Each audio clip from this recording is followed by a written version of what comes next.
They thought she was just a rancher's wife, harmless, helpless. But they were about to find out they hadn't just insulted a woman, they had insulted the one person Chuck Norris would cross any distance to defend. What follows is a tale of arrogance and misjudgment, a story of 12 men who made the worst mistake of their lives by threatening the wrong woman on the wrong ranch.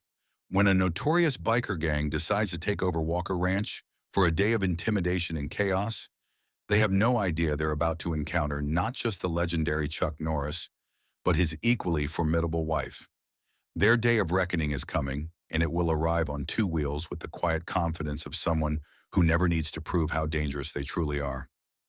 The sun hangs low over the sprawling Texas ranch, painting the sky in hues of amber and gold. This is Walker Ranch, 500 acres of prime cattle country nestled in the rolling hills of central Texas. A place where time seems to slow down, where the modern world feels a million miles away. And at the heart of it all is Sarah Walker, tending to her garden as the day winds down. Her hands, though elegant, bear the calluses of someone who's no stranger to hard work. Her eyes, a piercing blue, hold wisdom that comes only from living a life most people couldn't imagine. The locals know better than to judge Sarah by appearance alone. At first glance, she's simply a rancher's wife, kind, soft-spoken, with a smile that could warm the coldest heart. She runs the local community center, teaches self-defense classes for women on weekends, and makes the best apple pie in 3 counties. But there's something different about Sarah, something in the way she moves, fluid, deliberate, like every step is precisely calculated. The way her eyes constantly scan her surroundings, missing nothing. The way she can silence a room with just a look. Few know the truth about Sarah's past.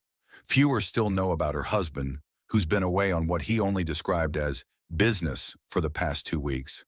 The locals respect their privacy, never asking questions they know won't be answered. Chuck will be home soon, Sarah whispers to herself as she clips fresh herbs from her garden, the setting sun warm on her back. She glances at her watch, a tactical timepiece that seems oddly out of place with her otherwise simple attire. Just 3 more days. Little does she know, those 3 days are about to become the longest of her life. The morning breaks with the distinct rumble of motorcycles in the distance. Sarah pauses while feeding the horses, her back straightening as she listens. Not one engine, not 2, but many, and they're coming closer. 12 motorcycles roar down the long driveway leading to the ranch house, dust clouds billowing behind them. The Scorpions, a notorious biker gang known for trouble in 3 states. Their leather jackets bear the emblem of a red scorpion poised to strike. They've been moving through the county for weeks, leaving a trail of intimidated business owners and frightened citizens. Their leader, a mountain of a man called Blade, kills the engine and surveys the property with small, calculating eyes. His face is a roadmap of scars and bad decisions. Behind him, his gang forms a semicircle, leather creaking as they dismount. Well, well, well, Blade's voice carries across the yard. Nice place you got here, ma'am. Sarah sets down her bucket and faces them squarely. No fear in her eyes, just assessment, calculation. Can I help you gentlemen with something?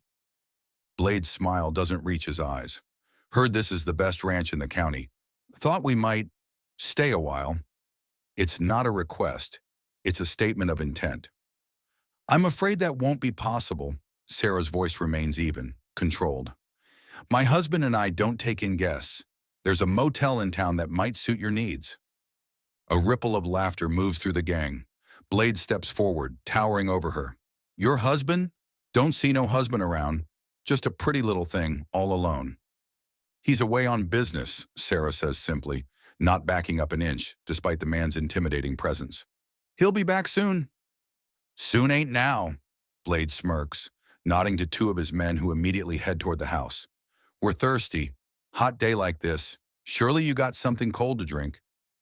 Sarah steps into their path. You're trespassing. I'm asking you politely to leave my property. The bikers exchange amused glances. Who is this woman to stand against 12 of them? Over the next hours, the situation deteriorates. The bikers help themselves to food from Sarah's kitchen. They sprawl across her porch, Drinking beer, they brought in coolers, tossing bottles onto her immaculate lawn. They inspect her barns, frighten her horses, intimidate her ranch hands who quickly make themselves scarce. Through it all, Sarah remains composed, though her eyes grow harder with each passing hour. She makes no attempt to run, no hysterical pleas, just quiet determination as she watches them invade her home. "What's the matter, rancher's wife?" mocks one of the younger bikers, knocking over her carefully tended potted plants. "Too scared to call the sheriff." "The sheriff is 20 miles away," Sarah replies calmly. "By the time he got here, whatever's going to happen would already be done." "Smart lady," Blade laughs, crushing one of her tomatoes under his boot heel. "So what's it gonna be? You gonna be nice to us until your husband gets back from his business?" The air quotes he makes around the word drip with derision. Sarah studies him silently. "You really don't want to be here when my husband returns." This draws the loudest laugh yet from the gang. "Oh, we're so scared," one of them calls out. "What's he gonna do, cowboy us to death?" "You have no idea who you're dealing with," Sarah says, and for the first time, there's a hint of something else in her voice. Not fear, but something almost like pity. Blade's amusement turns to anger. He grabs Sarah's wrist, pulling her close. "Maybe you don't know who you're dealing with, lady. Maybe we need to show you." The gang circles closer. The air thickens with tension. Sarah doesn't struggle, doesn't scream. Her eyes, cold now, lock with Blade's. "Last chance," she says softly.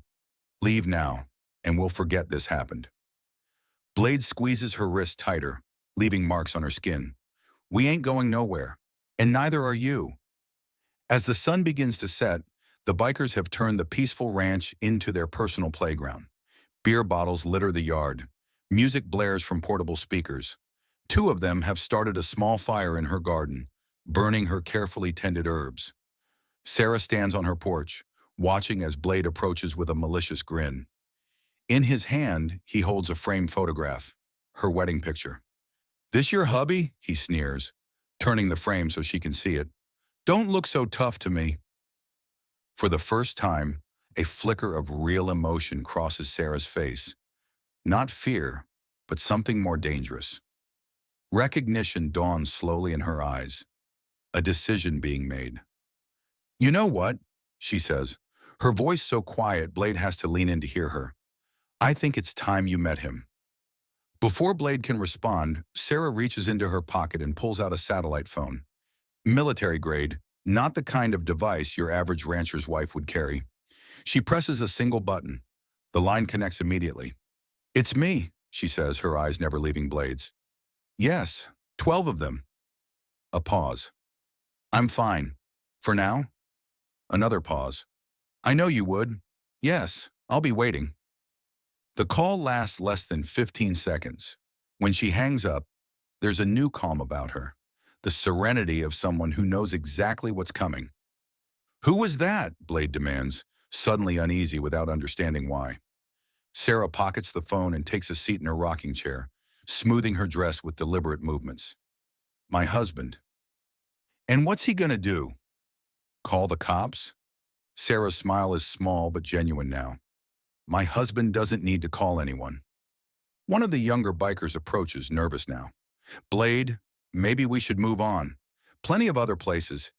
"Shut up," Blade snaps. "We ain't scared of no rancher." He turns back to Sarah. "Your old man coming to rescue you? Good. I got some things I'd like to discuss with him too." Sarah simply rocks in her chair, the picture of composure. "He'll be here in 30 minutes, she says, checking her watch. "I suggest you use that time wisely." There's something about her certainty that finally penetrates Blade's bravado. "Who is your husband?" he demands. Sarah's eyes meet his without blinking. "His name is Chuck Norris." The name lands like a physical blow. Several of the bikers exchange glances, recognition dawning on their faces. Nervous laughter follows. "Bullshit," Blade says, but there's less conviction in his voice. "Chuck Norris is just some movie star." Sarah continues rocking. "Before he was an actor, my husband was a 6-time world karate champion. He trained special forces in hand-to-hand combat. He's taken down men twice your size without breaking a sweat." She glances at her watch again. And in about 28 minutes, he's going to be very, very unhappy with what he finds here. The gang's confidence begins to crumble as doubt creeps in. Is she bluffing? Could she really be Chuck Norris's wife? She's lying, Blade insists, but he can't help glancing down the long driveway. She's just trying to scare us off. Sarah doesn't argue. She doesn't need to. The seed of doubt has been planted, and now all she has to do is wait. 27 minutes later, the distant sound of an approaching vehicle cuts through the tense silence. Not the roar of a police cruiser or the rumble of a truck, just the steady, purposeful hum of a single motorcycle.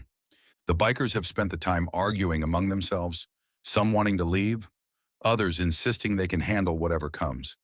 But now, as the sound grows closer, they all fall silent, eyes fixed on the driveway. A lone rider appears, silhouetted against the setting sun. Average height, lean build, nothing particularly imposing at first glance. He brings his bike to a stop, kills the engine, and dismounts with fluid grace that belies his 60-plus years. Chuck Norris removes his helmet, revealing that iconic face, the determined jaw, the penetrating gaze that seems to look straight through you. He's not in costume. No Texas Ranger badge or cowboy hat. Just jeans, boots, and a simple black t-shirt. He doesn't need the trappings of his screen persona. The real man is more than enough. That's him, one of the bikers whispers. That's really him. Chuck scans the scene, the littered yard, the trampled garden, the 12 men standing before him. Finally, his eyes find Sarah, still seated calmly on the porch. In that moment, something passes between them, a silent communication born of years together. "You okay?" he asks simply. Sarah nods. "I'm fine. Just some visitors who forgot their manners." Chuck turns his attention to Blade, who's trying desperately to maintain his tough facade, despite the sweat now beading on his forehead. "This you're doing?" Chuck asks, his voice deceptively soft. Blade forces a laugh. "Look, man, we were just having some fun. No harm done." "You put hands on my wife," Chuck says. It's not a question. He's seen the bruises forming on Sarah's wrist. "She's been fine the whole time," Blade insists, backing up a step despite himself. "Tell him, lady, we were just playing around." Chuck takes a single step forward. That's all it takes for one of the younger bikers to break, turning to run toward his motorcycle. Without even looking in his direction, Chuck says quietly, "I wouldn't." The biker freezes mid-step. "Anyone who leaves before I'm done talking," Chuck continues, "I'll consider to be running, and I will catch you." He pauses, eyes scanning the group. "You don't want me to have to catch you." The silence that follows is absolute. Even the birds seem to have stopped singing. "Now," Chuck continues, his tone conversational, almost friendly, "I've got two options for you, gentlemen. First option, you apologize to my wife, clean up every piece of trash you've left on our property, pay for any damages, and never show your faces here again." Blade finds his voice. "And the second option?" The smile that crosses Chuck's face contains no warmth whatsoever. "Second option is I put each and every one of you in the hospital." One of the bikers scoffs. "There's 12 of us and one of you, old man." Chuck doesn't even blink. "I know. It hardly seems fair." He looks at Sarah. "Honey, would you mind going inside? This won't take long." "Actually," Sarah says, rising gracefully from her chair, "I think I'll stay." She steps down from the porch to stand beside her husband. It's only now that the bikers notice how she moves, with the same fluid precision as Chuck, the same readiness. Blade's eyes widen with sudden understanding. "Wait a minute. You're not just his wife, are you?" Sarah's smile is enigmatic. "Before I met Chuck, I was Sarah McKenzie, 3-time international kickboxing champion. These days, I mostly teach self-defense." She casts a meaningful glance at her bruised wrist. But some skills you never forget. It's the final straw. Blade signals to his men, and they rush forward all at once, thinking their numbers will overwhelm the couple. They are very, very wrong. What follows isn't just a fight, it's a masterclass. Chuck moves with the efficiency of someone who spent a lifetime perfecting his craft. No wasted motion, no flashy kicks or spins, like in his movies. Just devastatingly precise strikes that drop two men before they even reach him. Sarah is equally impressive, her movements perfectly complementing her husband's. Where he is power, she is precision. Where he stands firm, she flows around attacks like water. They fight not as individuals, but as a perfectly synchronized team. In less than 2 minutes, it's over. 10 bikers lie groaning on the ground. None seriously injured, but none eager to continue the fight. Blade and his second-in-command are the only ones still standing, backed against their motorcycles, faces pale with shock. Chuck approaches Blade slowly. "I believe you owe my wife an apology." Terror finally overcoming pride, Blade manages to stammer out, "I am sorry, ma'am." "We didn't know." "No," Sarah replies calmly. "You didn't. But it shouldn't have mattered. No one deserves to be treated the way you treated me today, regardless of who their husband might be." As the sun sets completely over Walker Ranch, the Scorpions limp back to their motorcycles. Under Chuck and Sarah's watchful eyes, they pick up every bottle, repair the garden fence, and leave money for the damaged plants. Blade, sporting what will undoubtedly become a spectacular black eye, approaches Chuck one last time. "I've heard the legends about you my whole life," he admits. "I just never thought they were real." "The legends are exaggerated," Chuck replies, his arm around Sarah's shoulders. "The reality is, I'm just a man who loves his wife." He levels a steady gaze at Blade. "But if you ever come near her or this ranch again, you'll find out exactly how much of the legend is true." The message received loud and clear, the bikers roar off into the night, considerably humbler than when they arrived. Later, as Chuck and Sarah sit on their porch watching the stars emerge, he examines the bruises on her wrist with gentle fingers. "You could have handled them yourself," he says. Not a question, but a statement of fact. Sarah smiles. "Of course, but they needed to learn a lesson about judging people by appearances." She leans against his shoulder. "Besides, I missed watching you work." Chuck chuckles softly. "We make a good team." "Always have," Sarah agrees. The night settles peacefully around Walker Ranch. The earlier chaos, nothing but a memory. The legend of Chuck Norris may live in movies and internet memes, but the truth of the man, and the remarkable woman at his side, is far more impressive than fiction could ever be. Because true strength isn't about intimidation or fear. It's about dignity maintained under pressure. It's about the quiet confidence that comes from knowing exactly who you are and what you're capable of. And most importantly, it's about standing up not just for yourself, but for the values and people you love. The bikers learned an important lesson that day. Never mistake quiet dignity for weakness, and never ever underestimate a rancher's wife, especially when that rancher happens to be Chuck Norris.